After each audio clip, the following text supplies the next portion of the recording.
యోహాను సువార్త 16వ అధ్యాయం 20వ వాక్యాన్ని చూద్దాం. మీరు ఏడ్చి ప్రాలాపింతురు గాని లోకము సంతోషించును, మీరు దుఃఖింతురు గాని మీ దుఃఖము సంతోషమగునని, మీ దుఃఖము సంతోషమగునని మీతో నిశ్చయముగా చెప్పుచున్నాను. మరలా చెప్పండి నాతో కలిసి, మీ దుఃఖము సంతోషమగునని మీతో నిశ్చయముగా చెప్పుచున్నాను. మీ పక్కవారిని చూసి ఈ మాట చెప్పండి, భయపడవద్దు, దేవుడు నీ దుఃఖమును సంతోషంగా మార్చును. దుఃఖాల్లో ఎలాంటి దుఃఖాలు ఉంటాయి ఒకసారి ఆలోచించండి. పచ్చని సంసారంలో ఒకడు పాపంలో పడిపోతాడు, భర్త కానీ భార్య కానీ. కుటుంబం ఆర్థికంగా పర్వాలేదు, కొంచెం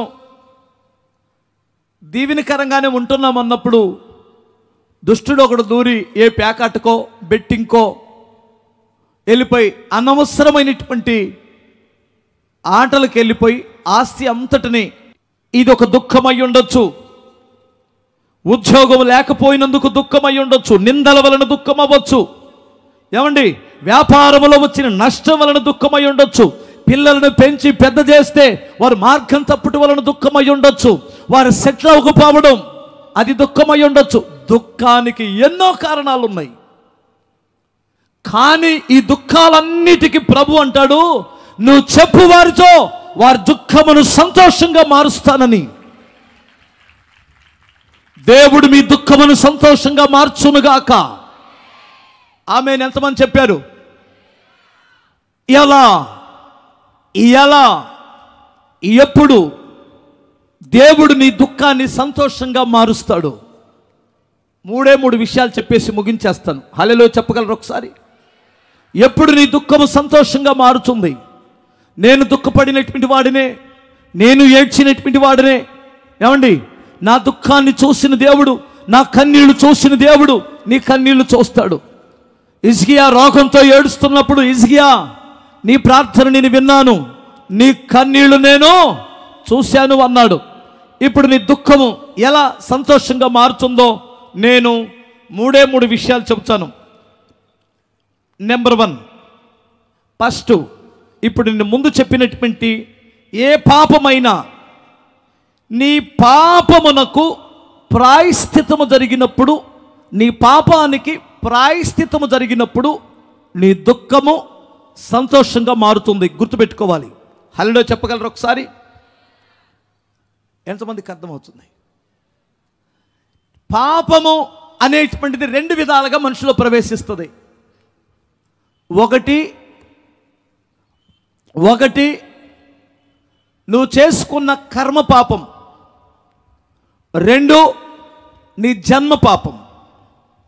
నువ్వు చేసుకున్న కర్మ పాపం, 2 నీ పితరుల ద్వారా సంక్రమించిన పాపం.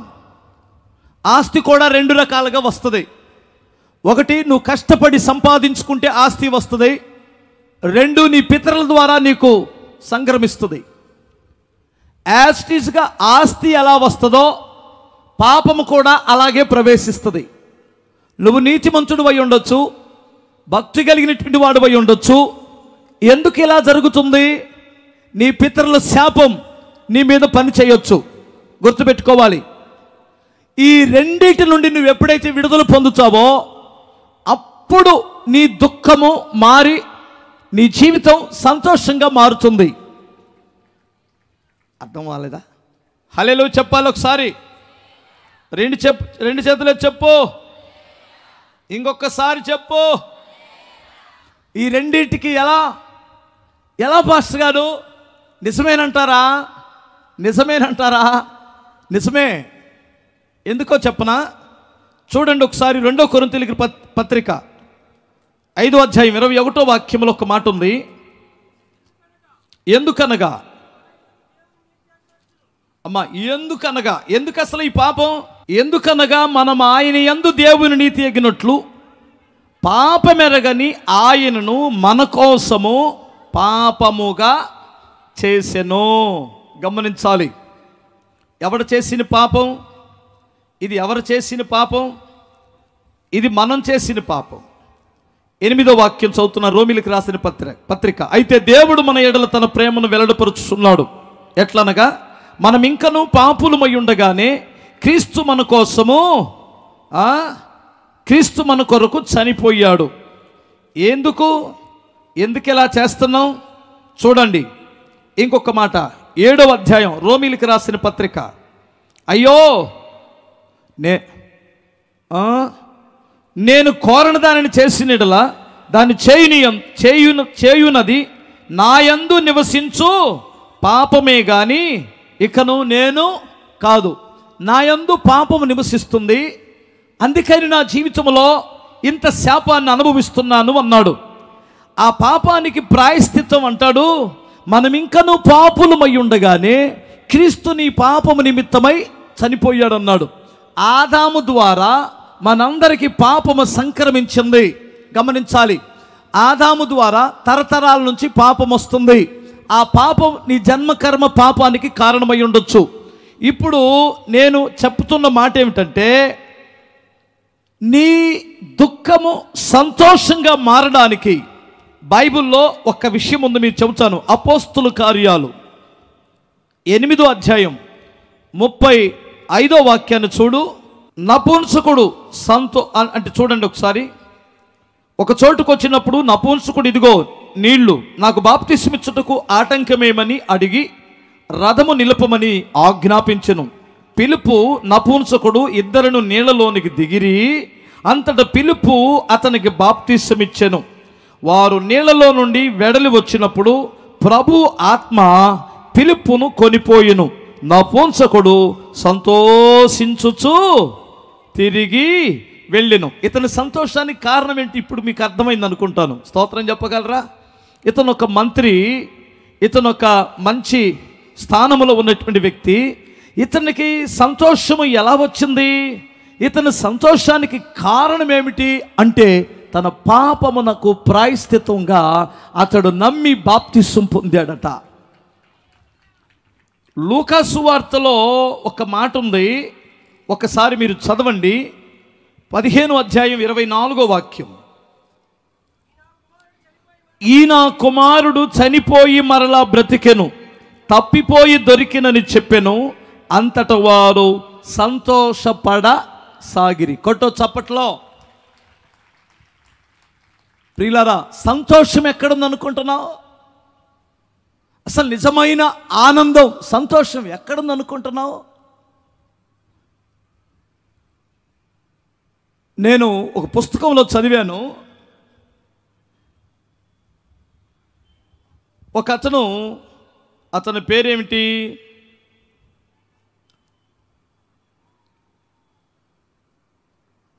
లార్డ్ బైరన్ అనేటువంటి ఒక వ్యక్తి ఇలా అనుకున్నాడు. మంచి ఫుడ్ తిని చక్కగా డైలీ తగుమాత్రపు మందు తాగి ఇష్టమొచ్చినంత చక్కటి ఫుడ్ ఏది కావాలంటే అది అనుంగా తింటే మనిషి సంతోషంగా బ్రతుకుతాడని బోధించేవాడట. చివరికి అతను చనిపోయాడు. అతని డైరీ చూశారు. ఆ డైరీలో ఇదిగో ఇలాగు రాసుకున్నాడు. ఏమిటంటే, నేను చీడపట్టిన చెట్టు వలె చనిపోవచ్చున్నాను. నేను చీడపట్టిన చెట్టు వలె చనిపోవచ్చున్నాను. నేను తీసుకున్న నిర్ణయం సరైనది కొని చచ్చిపోయాడట. కానీ అతను సమాజానికి ఏం చెప్పాడు తెలుసా? ఒక మనుషుడు సంతోషంగా ఉండాలంటే 3 పూట్ల ఇష్టమైన ఫుడ్ తిని చక్కగా మందు తాగి హ్యాపీ చక్కగా ఉంటే జీవితం సార్థకమవుతుందని చెప్పిన వ్యక్తి, నేను ఎలా ఉన్నానంటే నరికివేయబడిన చెట్టును కాదు, చీడబట్టిన చెట్టును అన్నాడు. నరికివేయబడింది అప్పుడు దాకా నవ్వుతూ ఉండొచ్చు, ఒక్కసారి నరికేస్తే ఒక్క దెబ్బతో ప్రాణం పోయింది. చీడబట్టిన పురుగు చెట్టు ఎలా ఉంటుంది? రోజు రోజు క్షీణించి క్షీణించి క్షీణించి క్షీణించి కుళ్ళిపోయి చచ్చిపోయాడు. అంటే అది సక్సెస్ అవ్వలేదు అని చెప్పాడు. వోల్టేర్ అనే ఒక నాస్తికుడు అతను అన్నాడట, నాస్తికత్వములో గొప్ప సంతోషం ఉంది అని రాసుకున్నాడు. చివరికి అతను చనిపోయిన తర్వాత అతను డైరీలో ఈ మాట రాశాడు, నేను ఎంత వ్యర్థుడునంటే ఈ లోకములో నేను పుట్టకపోతే బాగుండును అని రాసుకున్నాడట. ఈ లోకములో నేను పుట్టకపోతే బాగుండును అని రాసుకున్నాడు. ఇక్కడ ఎంతమంది అలా అనుకుంటున్నారో, అసలు నేను ఎందుకు పుట్టాను, నన్ను ఎందుకు పుట్టించావు? భయపడవద్దు, నిన్ను పుట్టించిన ఉద్దేశం ఉంది. అదే చెప్పబోతున్నాను నేను. స్తోత్రం చెప్పాలి. నిన్ను పుట్టించిన ఉద్దేశం ఉంది. నేనెందుకు పుట్టాను, నేను పుట్టకపోతే బాగుండును అనుకున్నాడు. దేవుడు లేడు అన్నటువంటి ఒక నాస్తికుడు. ఇంకొక మాట చెప్పనా, ఒక కోటీశ్వరుడు ఉన్నాడు అమెరికాలో. అతని పేరు జెగౌల్డ్. అతను ప్రపంచంలో అత్యంత బాగా డబ్బు సంపాదించినటువంటి వ్యక్తి. కానీ అతను ఏమని రాసుకున్నాడో తెలుసా, ప్రపంచములో అత్యంత దౌర్భాగ్యమైన వ్యక్తిని నేనే అని రాసుకున్నాడట. మీకు అర్థమవుతుందా? అత్యంత దౌర్భాగ్యుడు నేనే. ఇక్కడ చాలామంది అనుకుంటున్నారు, నా దగ్గర డబ్బులుంటే బాగుండు, నాకు డబ్బులు లేక నేను ఇలా దరిద్రుడు, సంతోషం లేకుండా ఉన్నాను, కానీ డబ్బుంటే ఎంత బాగుండునని. డబ్బు ఉన్నటువంటి ఒక వ్యక్తి అతను నేను అత్యంత దౌర్భాగ్యుడు అని చెప్పాడు. మీకు ఒక విషయం చెప్పనా, చాలామంది మన కళ్ళ ముందు డబ్బు ఉన్నటువంటి వ్యక్తులు ఎంతోమంది ఆత్మహత్య చేసుకొని చనిపోతున్నారు. చూడలేదా? మీకు అర్థమవుతుందా? హల్లెలూయా.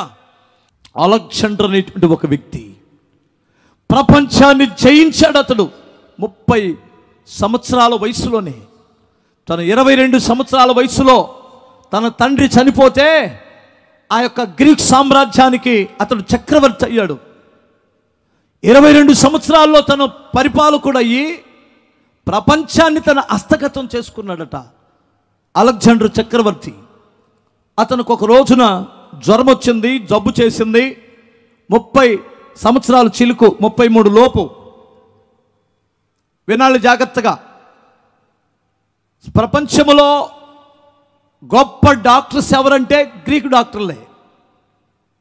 ఇప్పుడు అమెరికా డాక్టర్లు గొప్ప వాళ్ళు అంటున్నారు కదా. హల్లెలూయా. ఇతనికి రోగం వచ్చింది. డాక్టర్లు చాలా ప్రయత్నం చేశారు, కోలుకునే అవకాశం కనిపించట్లా. గుసగుసలు ఆడుకుంటున్నారు ఇతను చచ్చిపోతాడని. అతనికి అర్థమైపోయి తన పక్కనే ఉన్న మంత్రిని పిలిచి ఒక మాట అడిగాడు. మంత్రి ఇట్రా అన్నాడు. వచ్చాడు అతడు. నేను చనిపోతానని మాట్లాడుకుంటున్నారు కదూ అన్నాడు. అయ్యా మీకెలా తెలుసు అన్నాడు. అంత పెద్ద మేధావుగా పోతే ప్రపంచాన్ని 33 సంవత్సరాలకు ఎలా జయిస్తాడండి? ఒక్క నిమిషం ఆలోచించుకొని అవునయ్యా అన్నాడు. ఏం లేదు, నీ చనిపోయిన తర్వాత నాకు 3 కోరికలు ఉన్నాయి, తీరుస్తారా అని అడిగాడు. అయ్యో తమరు ఆజ్ఞాపిస్తే మేము ఎందుకు తీర్చం నాయనా అన్నారు. అయితే చెబుతాను విను.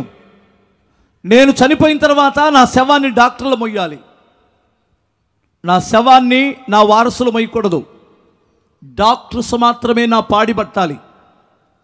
2, ప్రపంచంలో నేను తిరిగి ఆయా దేశాల్లో ఉన్న వజ్ర వైడూర్యాలు, విస్తారమైన సంపద కొల్లగొట్టుకొచ్చాను. ఆ సంపద నా శవపేటికి ముందు అలా చల్లుతూ వెళ్ళాలి. మనుషులు కాళ్ళ కింద తొక్కబడాలి. 3, నా శవపేటికలో నుండి నా చేతులు, ఖాళీ చేతులు అలా ఊపుకుంటూ తీసుకెళ్ళాలి అని చెప్పాడు. అందరు గుసగుసలు ఆడుతున్నారు. ఏంటి కోరికలు? రాజ్యాన్ని ఎవరికి అప్పగించాలి, సింహాసనం మీద ఎవరు కూర్చోబెట్టాలని ఇది కదా చెప్పాలి.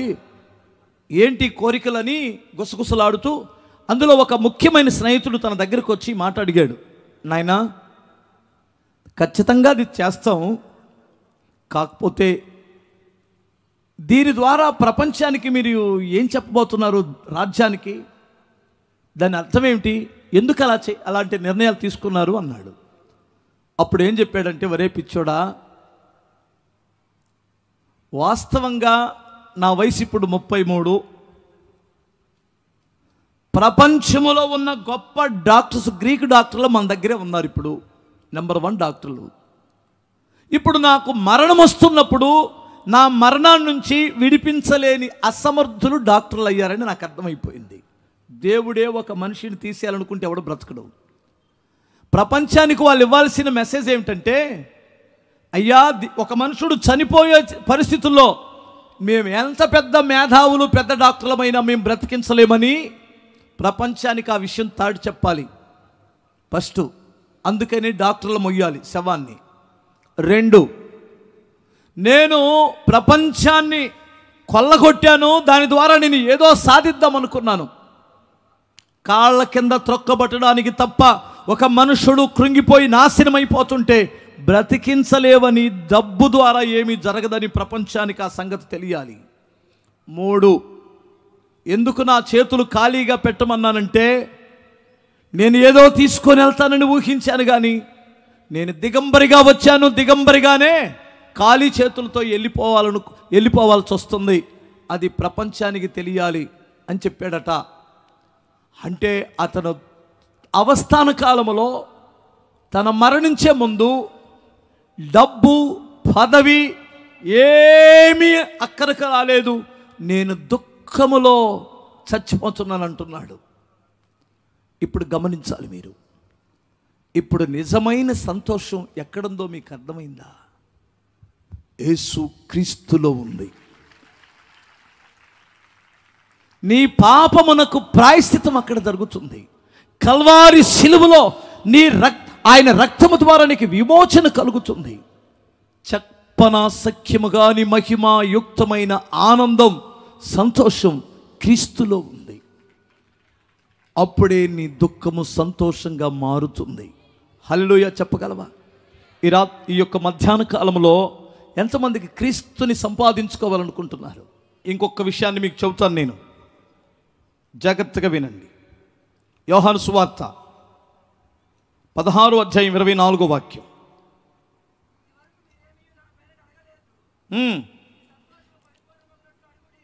ఇది వరకు మీరు నన్ను ఏమీ అడగలేదు, కానీ మీ సంతోషము పరిపూర్ణమగునట్లు నన్ను అడుగుడి, మీకు దొరుకును. కొట్టు చప్పట్లు ఒకసారి. 2వ విషయం గమనించాలి. 1, నీ పాపానికి ప్రాయశ్చిత్తం అడుగు, నమ్మి బాప్తిసం పొందు, నిజమైన సంతోషాన్ని అనుభవిస్తావు అంతరంగంలో. 2, ప్రభు ఏమంటాడంటే, మీ సంతోషము పరిపూర్ణం అవ్వాలి అంటే నన్ను అడగండి. అడగండి. ఏమడగాలి? నీకేమవసరమో దాన్ని అడుగు. మీ నాన్న అడిగితే ఎవడు? అతని దగ్గర ఉంటేనే ఇస్తాడు, లేదంటే లేదు అబ్బాయి అంటాడు. ఎవరిని అడుగుతావు? నేను ప్రభువుని అడిగాను, నాకు ఏది అవసరమో నేను నా దేవుడిని అడిగాను, నా దేవుడు ఇచ్చాడు. నేను రాత్రి కూడా మీరు అనేక సాక్ష్యాలు విన్నారు కదా. ఒక అబ్బాయి చెప్పాడు, ఆశ్చర్యపోయాను నేను. 52 లక్షల అప్పు తీర్చగలిగాడట.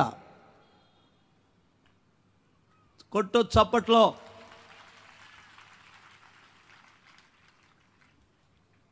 ఏమడిగాడు? అప్పు తీర్చమని తప్ప. నీకు 5 లక్షల రూపాయల అప్పులకు చచ్చిపోతామంటున్నావు. అతను గుండె మరి అది బండో అర్థం కాలేదు. 52 లక్షల అప్పులు తీర్చుకొని రాత్రి వచ్చి సాక్ష్యం చెప్పాడు ఆ అబ్బాయి. నేను ఆ ఇంటికి వెళ్ళాను, వాళ్ళ ఇంటికి. ప్రియులారా, అప్పు ఒక లెక్క, పెద్ద లెక్క. దేవుడిని అడుగు. 12 సంవత్సరాల నుంచి పిల్లలు లేని బిడ్డ మగబిడ్డను ఎత్తుకొని వచ్చింది. రాత్రి ఎంతోమంది మగపిల్లలను ఎత్తుకొని, ఆడపిల్లలను ఎత్తుకొని వచ్చి సాక్ష్యం చెప్పారు.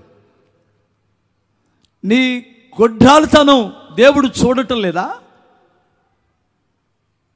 భార్యకి పిల్లలు పుట్టినంత మాత్రాన్ని విడిచిపెట్టేద్దామంటున్నావు. అసలు నీ సంగతి ఏంటి? చెప్పరేంటాయా? హల్లెలూయా. ఓ మొగోడా, ఏంటి అబ్బాయి అంటే, నన్ను పిల్లలు పుట్టరో విడిచిపెట్టేస్తాను. ఈ మామూలు కాదు వీళ్ళు కూడా. అదేమన్నా చెట్టు అనుకున్నావయ్యా? చెట్టు ఎక్కలేక కోసుకోలేక వస్తుందా? ఇద్దరు మోకరించి కన్నీళ్లు కారిస్తే నీ ప్రార్థన ఆలకించి దేవుడి బిడ్డలను ఇస్తాడు. హల్లెలూయా. నీవు నా నామమును నన్ను అడుగు, నీ యొక్క నీ దుఃఖము అంటే నీ సంతోషము పరిపూర్ణమవుతుంది, నీ దుఃఖం పోయిద్ది అన్నాడు. హల్లెలూయా. చాలామంది క్రైస్తవులు ఎందుకు సిగ్గుపడుతున్నారో నన్ను చెప్పనా? ఎవరో ప్రార్థన చేయాలి, వీళ్ళు బాగుపడాలి. ఎవరో ప్రార్థన చేయాలి. హలో పేటర్ గారండి, మా కొరకు ప్రార్థన చేయి. టీవీలో చూడడం, సెల్ ఫోన్ చేయడం, వాళ్ళు చేస్తారని ఏమో నిద్రపోవటం, వాళ్ళు చేస్తారని ఏమో నిద్ర. ఆయన నీ కాపరా, నువ్వు ఆయన సంఘస్థురాలివా నీ కొరకు ప్రార్థన చేయడానికి? వాటి నుంచి క్యాష్ చేసుకునేవాడేమో, అమ్మా అరే తల్లి ఒక ఎపిసోడ్కి నువ్వు స్పాన్సర్ చేస్తే నేను ప్రార్థన చేస్తా, అప్పుడంట ప్రార్థనకు బలం వచ్చిద్దా? డబ్బులు ఇవ్వకపోతే ప్రార్థనకు బలం లేదా? ఉచితముగా పొందితిరి ఉచితముగా ఇవ్వండి అన్న. అది ప్రేరేపణ. ఇవ్వడం అనేటువంటిది ప్రేరేపణ, వాళ్ళ ఇష్టం. అది నీకు ఇష్టమైతే దేవుని కానుకిస్తావు, కష్టమైతే ఇక్కడ నుంచి వెళ్ళిపోతావు. నేను ప్రార్థన చేస్తే ఇంత ఇవ్వాలి, నీ మీద గోపురం పెడితే ఇంత ఇవ్వాలనేటువంటిది ఏంటది నాకు అర్థం కాదు. అది దేవుని చిత్తానుసారమైనది కాదు. మీరు వ్యక్తిగతంగా దేవుణ్ణి కలుసుకున్నప్పుడు మీ సంతోషము పరిపూర్ణమవుతుంది. ఎంతమందికి అర్థమవుతుంది? ఈ యొక్క నూతన సంవత్సరంలో ఒక మంచి తీర్మానం చేయగలరా? హల్లెలూయా. ప్రభువా, నేను ఒక సమయాన్ని కేటాయించుకొని ఆ సమయంలో 1 గంట దేవుని సన్నిధిలో నేను ప్రార్థన చేస్తాను. ఒక తీర్మానం చేయి, నీ సంతోషము పరిపూర్ణమవుతుంది. అర్థమవుతుందా? ఇక్కడ ఒక మాట చెబుతాను మీకు. గొర్రెలు కాసుకునే దావీదు ఆ కొండవైపు చూస్తాడట. బాయ్, ఆ కొండవైపు చూస్తాడట. ప్రభువా, నేను ఎక్కలేనంత ఎత్తైన కొండకు నన్ను ఎక్కించమంటాడు. అంటే యూదా అరణ్యములో, యూదా దేశంలో కొండలు లేవా? ఉన్నాయి. ఆ కొండ ఎందుకు ఎక్కించమంటాడు? అది యెరూషలేము కొండ, అది సియోను కొండ. ఆ సియోను కొండకు మీదకి నేను వెళ్ళాలంటాడు. ఎందుకు వెళ్ళమంటాడు చెప్పనా? సియోను కొండ మీద యెబూసీలని ఒక శత్రు సైన్యం ఉంది, ఒక జాతి ప్రజలు ఉన్నారు. ఆ శత్రువులు దాన్ని ఆక్రమించుకొని ఉన్నారు. అక్కడికి వెళ్తే కత్తికో కండ చేసేస్తారు సామాన్యులు, దేవుడు తోడు లేకపోతే. ఇతను చూపు ఎక్కడుందంటే ఆ సియోను కొండ మీద నేను ఉండాలి, అక్కడ నా దేవునికి ఒక మందిరమును కట్టాలి. స్తోత్రం చెప్పాలి. గొర్రెలు కాసుకునేవాడి కోరిక అది. గొర్రెలు కాసుకునేవాడి కోరిక అక్కడికి ఎక్కాలి అంటే, ఆ సియోను పర్వతం మీదకి వెళ్ళాలంటే ఆ రాజధానిలో అతను సింహాసనం ఉండాలి. సింహాసనం ఉన్నప్పుడే ఆ యెబూసీలను తరిమేసిన తర్వాత అక్కడ దేవాలయాన్ని కట్టగలడు. హల్లెలూయా. ఒక అద్భుతమైన కోరిక అండి అది. మనోళ్ళకి ఏం కోరిక? ప్రభువా, నా తండ్రి, నా దేవా, మా ఇంటి పక్కన అమ్మాయి నాకు దొరకాలి బ్యారీగా. పొద్దుగూకులు ఆ అమ్మాయి కళ్ళలోకి వస్తున్నట్టు వీడికి అది పైపెచ్చి చెబుతాడు, అమ్మాయి కళ్ళలోకి వస్తుందే, కనిపిస్తుందే, దేవుని చిత్తం అట్టుంది. పొద్దుగూకులు ఊగిస్తే కనపడక ఏం చేసిద్ది అబ్బాయి? పొద్దుగూకులు ఆ అమ్మాయిని చూస్తున్నావు, బ్రష్ చేస్తా అమ్మాయిని చూస్తున్నావు, వెళ్ళేటప్పుడు వచ్చేటప్పుడు చూస్తుంటే కళ్ళలోకి వచ్చింది, ఇది దేవుడు చూపించాడని ఇది ఒక పేరు. నువ్వెన్నడో చూడకూడనటువంటి అమ్మాయిని దేవుడు చూపిస్తే దేవుడు చూపిస్తాడు. ఈ అమ్మాయిలు కూడా మామూలు ముదురులు కాదు. ఇక్కడికి వస్తే ఎంత భక్తులో, గుడ్డి కొంగల్లాగా.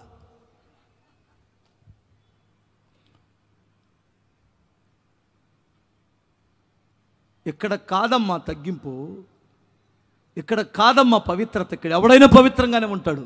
తాగుబోతుడు వచ్చి కూడా ఇక్కడ చెప్పులు ఇడిచి స్తోత్రం అంటాడు. వ్యభిచారి ఇక్కడికి వచ్చి దొంగ సచ్చినాడా అడుగుచ్చపో, ప్రభు సన్నిధిలో ఉన్నాం మనం ఇప్పుడు అని చెప్పిద్దమ్మా. నువ్వు ఉద్యోగం చేస్తున్నావే, పనికెళ్ళావే, వ్యాపారం, అప్పుడమ్మా నీ భక్తి. తల్లే అర్థమవుతుందా భక్తురాలా? ఇక్కడ మా వైట్ వేసుకున్న వాళ్ళు ఏమనుకోమా ఫీల్ అవ్వండి, చెప్తా. ఆ అమ్మాయి పానుబారాకు నవ్వులట్టు నవ్వులుతుంది. నిద్రొచ్చి వచ్చిందా? హల్లో చెప్పండి ఒకసారి. ఎదురుంగ కూర్చుంది మహా తల్లి, పోలేరమ్మ. దాని నుంచి వస్తున్నాను నేను. చూడండి ఒకసారి, మన భక్తి మన ముఖంలో కూడా కనిపించింది. స్తోత్రం చెప్పాలి. ఒకసారి నీ క్రియల్లో కనిపించాలి, నీ ఆలోచనలో కనిపించాలి. అప్పుడు దేవుడు నీ ప్రార్థన ఆలకిస్తాడు. బిగ్గరగా స్తోత్రం చెప్పాలి.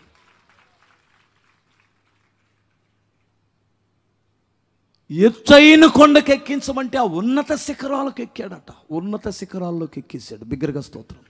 నీ తలంపులు ఒక ఉన్నతంగా ఉండనివ్వండి, సంకుచితమైనటువంటి తలంపులుగా ఉండనివ్వకండి.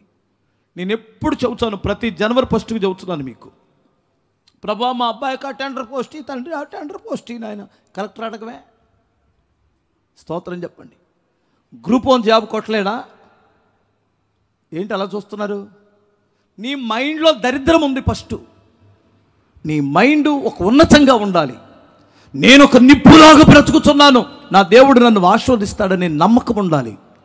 అప్పుడు దేవుడు నీ మొర ఆలకించి ఉన్నత శిఖరాలకు ఎక్కిస్తాడు. దాన్ని అడగండి. హల్లెలూయా. సొలొమోను దేవుని సన్నిధిలోనికి వెళ్ళి అడిగాడు ఒక విషయం, ప్రభువా నాకు బుద్ధి వివేకముల కలిగిన ఆత్మను దయచేయి. నాకు బుద్ధి కావాలి, వివేకం కావాలి, ఆ ఆత్మ నాకు కావాలి. బిగ్గరగా స్తోత్రం చెప్పాలి. దేవుడు ఏమన్నాడు తెలుసండి? సొలొమోను, నువ్వు బుద్ధి వివేకం కలిగిన ఆత్మను అడిగావు కదా, నేను నీకు ఆవిష్యను, ఐశ్వర్యమును, ఘనతను కూడా ఇస్తున్నాను అన్నాడు. కొట్టు చప్పట్లు ఒకసారి.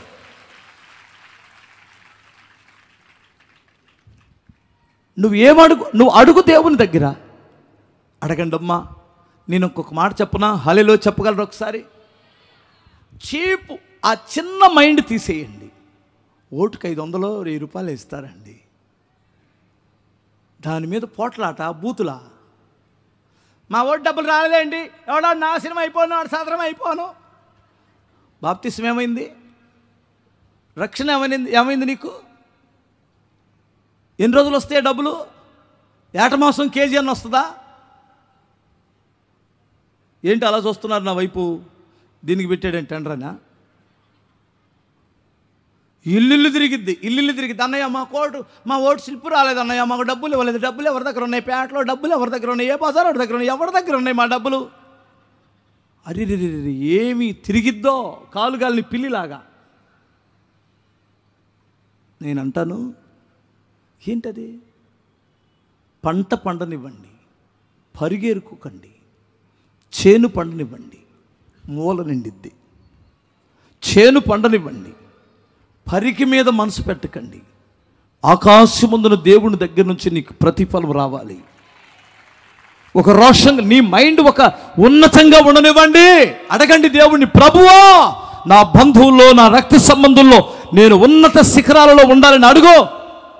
తెలివితేటలను అడుగు, జ్ఞానమును అడుగు. నీ సంతోషము పరిపూర్ణమగునట్లు నేను ఇస్తానన్నాడు. హల్లెలూయా. అప్పుడే అవుతుంది. 2 చేతులు చెప్పగలరా? హన్నా దేవుని సన్నిధికి ఏడుస్తుంది, కన్నీళ్లు పెట్టి, ప్రభువా నువ్వు నాకు మగబిడ్డనివ్వు అని అడుగుతుంది. ఎంత చక్కగా పెట్టిందంటే, నేను అంటే ఆడపిల్లల కన్నోళ్ళు నేనేమంటలేదమ్మా తల్లులారా, నిండు వందనాలు, స్తోత్రం చెప్పు ఒకసారి. ఆమె ధైర్యం చూడండి, ఏమి కావాలో దాన్ని అడుగుతుంది. ఇల్లీ ప్రభు అంటున్నావు, ఎన్ని బెడ్రూమ్లు కావాలి అడిగావా? అర్థం కాలేదా? ఎన్ని బెడ్రూమ్లు కావాలి అడిగావా? ఒకళ్ళు అంటారు, ఏదో ఒకటి పర్లేదు అన్నయ్య, ఏదైతేనేమన్నయ్య. ఏదో నీకే క్లారిటీ లేదు, దేవుడు ఎలా ఇస్తాడు? ఎంతమందికి అర్థమైంది? ఏదో నీకే క్లారిటీ లేదు, దేవుడు ఏమి ఇవ్వాలి? హోటల్కి వెళ్ళి ఏదో ఒకటి ఇవ్వమంటే చెప్పరేంటమ్మా? ఏం కావాలి? ఏదో ఒకటి. బట్టల షాప్కి వెళ్ళి ఏం కావాలి? ఏదో ఒకటి. బుర్ర ఉందా నీకు? పని చేస్తుందా? నువ్వు వెళ్ళావు, హోటల్కి వెళ్ళావు, ఏం తినాలనుకుంటున్నావు? దాన్ని అడుగు దేవుణ్ణి. క్లారిటీకి దేవుని దగ్గర చెప్పాలి కదా. ఏదో ఒకటి ఇస్తే అంటే ఏంటి? నేను దేవుని సన్నిధిలో ఏమండి, నేను ఒకటి అడిగానండి. సేవ స్టార్టింగ్లో డబ్బులు అడగలా. అర్థమవుతుందా? నాకు సొంత ఇల్లు కూడా నేను అడగలేదు. ప్రభువా చర్చి విడిచిపెడితే ట్రాఫిక్ జామ్ అవ్వాలి, హల్లెలూయా. అప్పుడు ఎవరు వచ్చారు చర్చికి? నేను ఒక్కటే అడుగుతున్నాను, ఎందుకంటే నా పనిది, నా వృత్తిది. నా దేవుడు నన్ను పిలిచాడు. నేను మనుషులను ప్రభు కొరకు సంపాదించాలి, మనుషులని ప్రభు సన్మార్గంలో నడిపించడం నా పని. నన్ను నమ్మి దేవుడు పిలిచాడు. ఇప్పుడు నేను ఆ పని చేస్తే నాకు అంత ముద్ద దేవుడు అన్నం పెడతాడు. అర్థమవుతుందా? సెంట్రల్ గవర్నమెంట్లో జాబ్ వచ్చింది అనుకోండి, ఒక మంచి గజెటెడ్ పోస్ట్ వస్తే అతను కారు ఇస్తుందా? నౌకర్లను ఇస్తారా? క్వార్టర్స్ ఇస్తారా? అన్ని గవర్నమెంట్ ఇస్తుంది కదా. వాళ్ళ గవర్నమెంట్ ఇచ్చినప్పుడు నేను హెవెన్లీ గవర్నమెంట్లో చేస్తున్న నాకు క్వార్టర్స్ ఇవ్వడా దేవుడు? నాకు కావలసిన వెహికల్ ఇవ్వడా? చెప్పరేంటాయా? నేను 2 రాష్ట్రాలు రాత్రింబొగులు తిరుగుతున్నాను, 2 తెలుగు రాష్ట్రాలు రాత్రింబొగులు తిరుగుతున్నాను. ఇప్పుడు రేపు ఒక్కరోజే నాకు రెస్ట్, రేపు కూడా లేదు. ఏరే మన లోకల్లో ఉంది ప్రార్థన ఆ సాంబశివరావు వాళ్ళ ఇంట్లో. 3, 4, 5 వర్ష వెళ్ళాలి. ఏమండి, మీరు హాయిగా రెస్ట్ తీసుకుంటారు. నాకు మరలా మే కాదు, జూన్ 5వ తేదీ వరకు ఆదివారము, కొన్ని శనివారాలు రాత్రులు తప్ప ప్రతిరోజు మీటింగ్కి వెళ్ళాలి. నేను ఎటో గట్ట నేను దేవుడు పని చెయ్యాలి. నా బ్రతుకు దినాలన్నీ నేను ఒక్కటే అడిగాను, నాకు ఆత్మలు కావాలి. అది నేను ఏమడిగానో నా దేవుడు ఇస్తున్నాడు, ఇంకా ఇవ్వబోతున్నాడు. స్తోత్రం చెప్పగలరా? ఇప్పుడు నీకేం కావాలి? గుంటూరు వచ్చావు, ఏదో ఒకటి ఇవ్వు అనమాక. ప్రభు, గుంటూరు పట్టణంలో నాకు డబుల్ బెడ్రూమ్ ఇల్లు కావాలి, ఇవ్వండి. చెప్పు, క్లారిటీకి చెప్పు, స్తోత్రం చెప్పు. ప్రభువా, నేను ఒక చిన్న వ్యాపారం స్టార్ట్ చేశాను, నేను 10 కుటుంబాలకు పని చూపించాలి, వారిని పోషించాలి. నేను ఒక చిన్న కంపెనీని స్టార్ట్ చేశాను, ఆ కంపెనీలో ఒక 100 మందిని పోషించాలి. క్లారిటీగా చెప్పు, దేవుడు ఆశీర్వదిస్తాడు. ఇచ్చిన దాంట్లో నమ్మకంగా ఉండు, నమ్మకంగా ఉండు, నమ్మకంగా ఉండు. సున్నబొచ్చులు మోయటానికి వెళ్ళినటువంటి వాడు అందులో నమ్మకంగా ఉంటే మేస్త్రి అవుతాడు. మేస్త్రిగా నమ్మకంగా ఉంటే అతడు ఒక మంచి అంటే అదేంటి మేస్త్రి, ఏ మేస్త్రి అంటే అందరు మేస్త్రులే. కాంట్రాక్ట్కి పని చేపించే, లేబర్ కాంట్రాక్ట్కి పని చేపిస్తే మేస్త్రి అవుతాడు. అందులో నమ్మకంగా ఉంటే బిల్డర్ అవుతాడు. స్తోత్రం చెప్పాలి. ఈడు సున్నబొచ్చులు మోయడానికి వెళ్ళినప్పుడే పెద్ద దొంగ. ఈడు కలిపిన సున్నం ఇసుకలో కలిపే దొంగ. ఈడు ఎలా పైకి వస్తాడో మీకు అర్థం కాలేదా? ఏంటమ్మా అలా చూస్తున్నారు? అన్నయ్య బలి తిడతాడు ఇలా వస్తే. రే, నువ్వు నమ్మకంగా ఉండరా, నమ్మకమైన వాడికి దేవుడు మెండైనా దీవెనలు ఇస్తాడు. హల్లెలూయా. అబ్రహాము లింకన్ పుస్తకం చదివాను నేను, కొంచెం చిన్న పుస్తకం. అతను చిన్నప్పటి నుండి ఎంత నమ్మకస్తుడంటే పనిలో అంత నమ్మకస్తుడు. అందుకనే ఉన్నత స్థాయికి ఎదిగాడు అతను. తన పనిలో నిపుణత కలిగినటువంటి వాడిని చూసితివా, అతడు రాజులు ఎదుట నిలుస్తాడట భవిష్యత్తులో. నీ సంతోషము పరిపూర్ణం అవ్వాలంటే దేవుని ఎదుట నిలబడే ధైర్యం ఉండి నువ్వు అడుగు, నేను ఇస్తానంటాడు. చివరికి ఒక మాట చెప్పి ముగించేస్తాను. రోమీలకు రాసిన పత్రిక 14వ అధ్యాయము 17వ వాక్యం. ఏనండి, దేవుని రాజ్యము భోజనము పానము కాదు గాని నీతియు సమాధానమును పరిశుద్ధాత్మయందలి ఆనందమునయున్నది. కొట్టు చప్పట్లో. ఇప్పుడు ఆనందంగా బ్రతకడం, సంతోషంగా బ్రతకడం ఏంటో నేను చెప్తున్నాను. అబ్బాయి, తమ్ముడు, నీ కర్మ పాపం, జన్మ పాపానికి ప్రాయశ్చితం దొరికేంత వరకు నువ్వు సంతోషంగా ఉండలేవు. అది కల్వారు సిలువలో రక్తము కార్చిన ప్రభు దగ్గర నీకు ఆ క్షమాపణ దొరికేంత వరకు నీకు నిజమైన సంతోషం దొరకదు. అక్కడే నీకు సంతోషం. 2, నువ్వు మోకరించి ఆకాశమందున దేవుని వైపు నువ్వు ఎప్పుడైతే అడుగుతావో, ప్రార్థిస్తావో, నీ ప్రార్థనకి జవాబు వస్తుంది. అప్పుడు నీ దుఃఖము సంతోషంగా మారిపోతుంది. అప్పుడు నువ్వు మోకరించినంత కాలం దేవుడు నీకివ్వడు. నువ్వు కన్నీళ్లు విడిచి ప్రార్థించినంత కాలం దేవుడు నీకివ్వడు. మోకరించి దేవుడిని అడుగు. ఇలాంటి నువ్వు కొత్త సంవత్సరాలు 100 వచ్చినా అప్పటిదాకా బ్రతకం, పరిస్థితులు ఏం మారవు. మోకరించి అడుగు, దేవుడు ఇస్తాడు. ఓకే, మోకరించి అడగండి. మీ మోకాళ్ళు కాయలు కానివ్వండి. 3 నిజమైన ఆనందం పరిశుద్ధాత్మ యందలి ఆనందము అన్నాడు.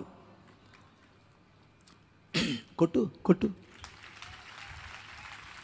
అర్థమైతే అందరు కొట్టేవాళ్ళే. ఎలా చెప్పాలి మీకు? హల్లెలూయా. ఒకడు ఆత్మతో నింపబడినప్పుడు ఆ ఆత్మలో ఆనందం, ఆ అభిషేకం పక్కన వాడికి అర్థం కాదు. ఆ గుండెలో ఉన్న ఆనందం, ఉప్పొంగుతున్న ఆనందం, అది డబ్బు ద్వారానో ఇంకొక దాని ద్వారా వచ్చేటువంటిది కాదు. మీకు ఇంకా అర్థం కావాలంటే ఒక మాట చెప్పనా? ఆత్మ పొందిన వాడికి, మందు దాగిన వాడికి, ఆ మందు దాగిన వాడిని ఉదాహరణ తీసుకోవచ్చు మనం. మందు దాగినటువంటి వాడికి, మద్యం సేవించినటువంటి వాడికి బహుధైర్యం ఉంటుంది. అవునా కాదా? స్తోత్రం చెప్పు. పోలీసులు వస్తున్నారంటే ఆగు అని అవతలకి వెళ్ళి కొంచెం దాగి వస్తాడు. ఇక బాదా పోలీసులు వస్తే భయమా? బాయ్ ఇక్కడ ఎవరు ఉన్నారా అనుభవం కలిగినట్టు? పోలీసులు వస్తే భయమా? ఈ మందు తాగేవాడు 3 అవతారాలు ఎత్తాడట. ఫస్ట్ నక్క అవుతాడు. మందు కొట్లోకి వెళ్ళేటప్పుడు నక్క అవుతాడు. అబ్బాయి మీరు కూడా వినండి అందరూ. నక్కని ఎందుకన్నానంటే వాడికి భయం. ఫస్ట్ మీ నాన్న వస్తున్నాడు, అరే మా నాన్న వస్తాడని చూడడానికి వెళ్తాడు లోపలికి. అంటే హల్లెలూయా, మా నాన్న వస్తున్నాడని చూడు, మా అన్నతో వస్తాడని చూడని వెళ్తాడు. ఫస్ట్ భయం, నక్క టైప్ బిత్తరగా వెళ్తాడు. మీ వాళ్ళు వస్తున్నారు, ఇందా చెప్పానుగా వస్తారని చూడమని అంటాడు. లోపలికి వెళ్ళి వేసుకుంటాడు. కొంచెం వేసుకున్న తర్వాత అని ఊసుకుంటూ వచ్చి అప్పుడు ఒక సిగరెట్ వెలిగిస్తాడు.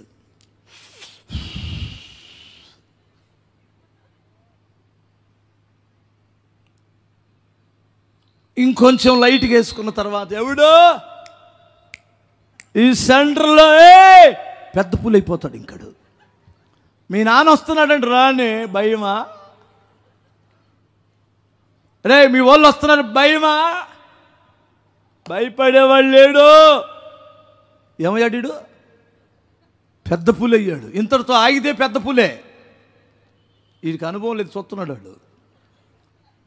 తర్వాత అంతటితో ఆగడం, మరలా ఇంకొకటి వేసుకొని వస్తాడు, అక్కడే పడిపోతాడు. పంది అయిపోయింది. అప్పుడు 3 అవతారాలు ఆడికి.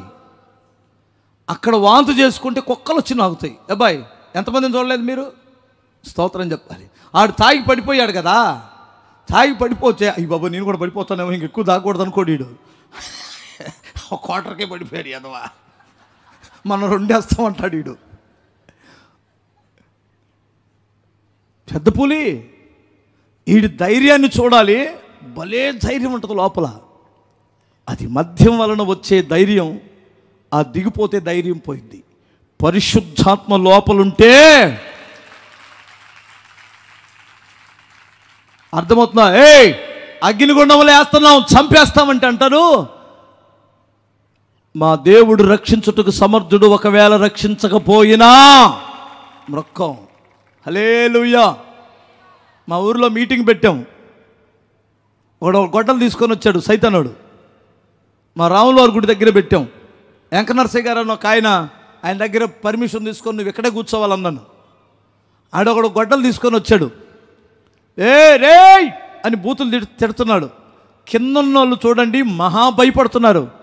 నేను మాత్రం చెప్పాల్సింది చెబుతానే ఉన్నా. స్తోత్రం చెప్పాలి. ఎందుకంటే నాలో ఎవరున్నారు? లోకంలో ఉన్నవానికంటే బలవంతుడున్నాడు. గొప్ప కార్యం ఏంటి తెలుసా?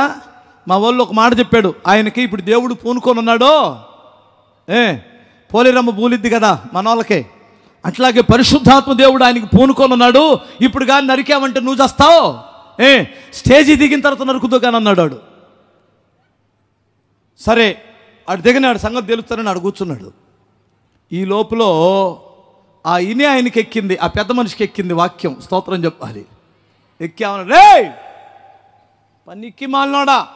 ఆ అబ్బాయి మంచి మాటలే కదరా చెబుతుంది. అలాంటి మాటలు చెబితే మనం ఈ తాగుబోతులు పనికి మాలిన వాళ్ళందరూ మారితే మంచిదే కదరా, ఊరికే వెళ్తావా చెప్పు తీసుకొని కొట్టమంటావా అన్నాడు. ఆడంటాడు ఆ పెద్ద మనిషిని, మూతున్నా కూడా రాములారి గుడి దగ్గర పెట్టించి మళ్ళీ నన్ను తిడుతున్నామని వెళ్ళాడు. దేవా ఎంత గొప్ప కార్యం వాళ్ళకి పెట్టి అవుతాను అనుకున్నా నేను. స్తోత్రం చెప్పగలరా? ఏమన్నా మనం చెడిపోయే మాటలు చెబుతున్నామండి. మీరు దేశానికి వ్యతిరేకంగా తిరగండి, ఈ మతాలను దూషించండి, పరాయి దేవుళ్ళను దూషించండి అని చెప్పామా? ఇంతసేపు నేను మాట్లాడుతున్నానే, ఏరే దేవుడి గురించి నేను మాట్లాడానా? నా దేవుడు గొప్పతనం చెప్పుకోవడానికి ఇంకొక దేవుడిని ఎందుకు తిట్టాలరా బుద్ధి లేనోడా? అర్థమవుతుందా? నీ దేవుడు గొప్పతనం నువ్వు చెప్పుకుంటే సరిపోయిద్ది. ఆయన ఎంత ప్రేమ కలిగినటువంటి వాడు కాకపోతే ఈ ప్రపంచం అంతా యేసు వెంటబడుతుందండి. ఇప్పుడు ఈ పెద్ద మనుషులు, రకరకాలైన ధర్మాలు ఉన్నటువంటి వారు, మీరు ఎక్కడికైనా వెళ్ళండి, ఈ 33 కోట్ల దేవతల దగ్గరికి, ఏ దేవుడి దగ్గరికైనా వెళ్ళండి, యేసు దగ్గరికి తప్ప అని చేతులు అడ్డం పెడుతున్నారా? పెట్టట్లేదా? పెదనాన్న ఎవరు ఆగారు? ఆగరు, నువ్వు కూడా వచ్చేస్తావు. హల్లెలూయా! ఆయన గుడి ధర్మకర్త. స్తోత్రం చెప్పాలి ఒకసారి. ఆయన కూడా ఆగడు.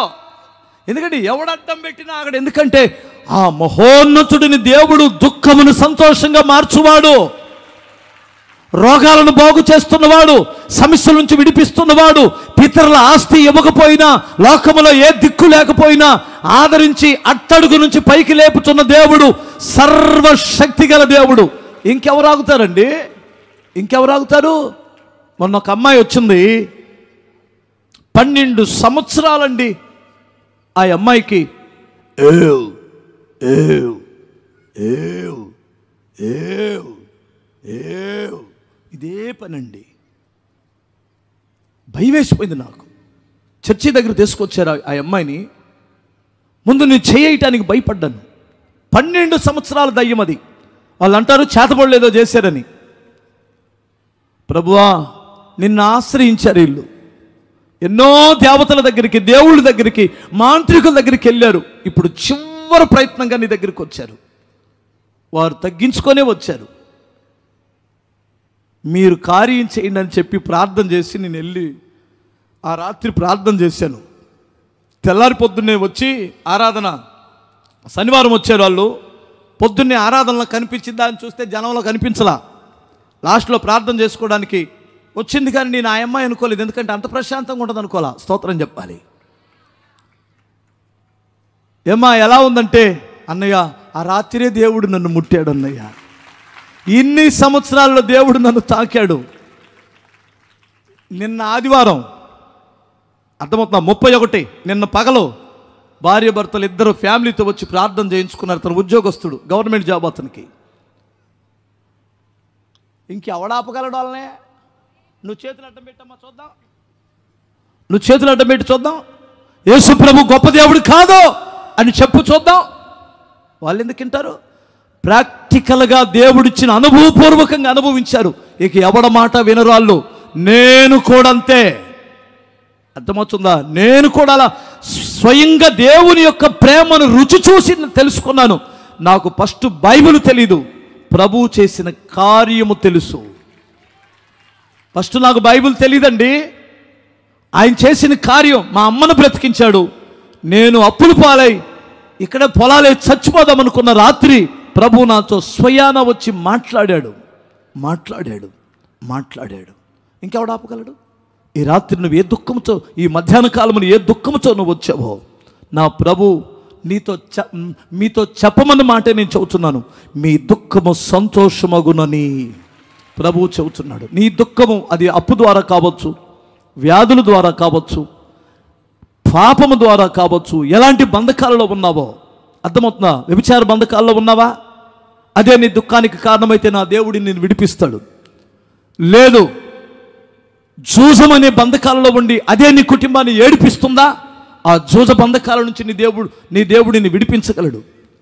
ఏ బంధకాలలో ఉండి నువ్వు ఏడుస్తున్నావో ఆ బంధకాలు తొలగించగలడు. నువ్వు ఇంకా ఉన్నతమైన స్థితిలో ఉండాలి అంటే నువ్వు మోకరించడం నీకు చేతనైతే, మోకాళ్ళ మీద ఉండడం నీకు చేతనైతే, ఈ మధ్య ఎవరైనా ఇల్లు కట్టుకుంటే ఒక చిన్న రిక్వెస్ట్ చేస్తున్నాను నేను, ఒక చిన్న ప్రార్థన గది కట్టు. బాయ్, ప్రార్థన గది కట్టావా? ఓకే, స్తోత్రం చెప్పాలి. ఒకసారి ప్రార్థన గది కట్టండి. ఆ ప్రార్థన గదిలో నువ్వు కానీ, నీ భార్య కానీ, నీ పిల్లలు కానీ వ్యక్తిగతంగా వెళ్ళి మోకాళ్ళ మీద ఉండి ప్రార్థన చేసుకొని రండి. ఆ తర్వాత నీ స్థితిగతులు ఎలా ఉంటాయో చూడు. ఒకవేళ నీకు అన్న మా ఇల్లు ఇరుకిల్లు, చిన్న రేకుల షెడ్ అన్నంటే ఒక టైం పెట్టుకొని చర్చి దగ్గరికి వచ్చి మోకరించు, ప్రార్థన చేయి, నీ స్థితిగతులు మారుస్తాడు. పరిశుద్ధాత్మను ధిక్కరించకండి, దూషించకండి. ఆ ఆత్మలో గొప్ప సంతోషం ఉంది. దేవునికి స్తోత్రం చెప్పాలి. ఈ మానవాత్మకు పరిశుద్ధాత్ముడు లోపలికి వస్తే చెప్పనాసఖ్యము గాని మహిమాయుక్తమైన ఆనందాన్ని అనుభవించగలం. ఈ మాటలు మీ ఇనికిడిలో ప్రభు ఫలింపచేయునుగాక. హల్లెలూయా. పరిశుద్ధుడైన మా తండ్రి, ఆకాశమును మహాకాశములను, సూర్య చంద్ర నక్షత్రాలను, భూమిని, సముద్రమును, సమస్త జీవరాశులను మీ మహత్తరమైన మాట చొప్పున సృష్టించిన మా ప్రభువా, మీరు అదృశ్య దేవుని స్వరూపుడుగా ఉండి సర్వ సృష్టికి ఆది సంభూతుడు అయినందుకై స్తోత్రం. నీ ప్రజలు, మీరు పేరు పెట్టి పిలిచిన ప్రజలు, నీ రక్తములో స్వరక్తములో కొనుక్కొని నీ ప్రజలు ఈ యొక్క గ్రౌండ్ లో కూడుకొని ఉన్నారు నాయన. ఈరి నీ సొత్తు, ఈరి నీ ప్రజలు, ఈరిని మీరు ప్రేమిస్తున్నారు, ఈరి మీద బాధ్యత కలిగి ఉన్నారు.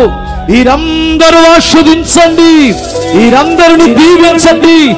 అనారోగ్యంతో ఉన్న వారిని స్వస్థతపరచండి, అప్పుల్లో ఉన్న వారికి విడుదల దయచేయండి, సొంతిల్లు లేని వారికి ఇల్లు దయచేయండి, ఉద్యోగాలు దయచేయండి, వ్యాపారములు అభివృద్ధి పరచండి, వారి చేతి పనులు దీవించండి. ప్రభువా, వివాహం కావలసిన బిడ్డల విషయంలో గొప్ప కార్యాలు జరిగించండి. నా తండ్రి, చదువుకుంటున్న బిడ్డల యవనస్తులకి విశేషమైన జ్ఞానమునివ్వండి నాయన. రాబోతున్న ఎగ్జామ్స్ లో ప్రతి బిడ్డకు మంచి మార్కులు ఇవ్వండి, దీవించండి. వారి వాహనాలలో మీ భద్రతనివ్వండి అయ్యా. ఈ సంవత్సరం అంతా ప్రయాణాల్లో విశేషమైన భద్రతనివ్వండి నాయన. కనికరం చూపండి, ఆర్థికంగా దీవించండి, ఆధ్యాత్మికంగా బలపరచండి, అన్ని విషయాలలో వర్ధల్లో చేయమని యేసు నామమున అడుగుచున్నాను తండ్రి, ఆమేన్. మన తండ్రి అయిన దేవుని ప్రేమ, కుమారుడైన యేసు ప్రభువారి కృప, పరిశుద్ధాత్మ దేవుని అన్యోన్య సహవాసము చేరువున్న మనకును సకల పరిశుద్ధులకి ఈ నూతన సంవత్సరపు ఆరాధనలలో పాల్గొన్న ప్రతి ఒక్కరికి, దూర ప్రాంతాల నుంచి లైవ్లో వింటున్న ప్రతి బిడ్డకును ఆయన సన్నిధి సదాకాలము తోడయ్యుండి కాపాడునుగాక. ఆమేన్.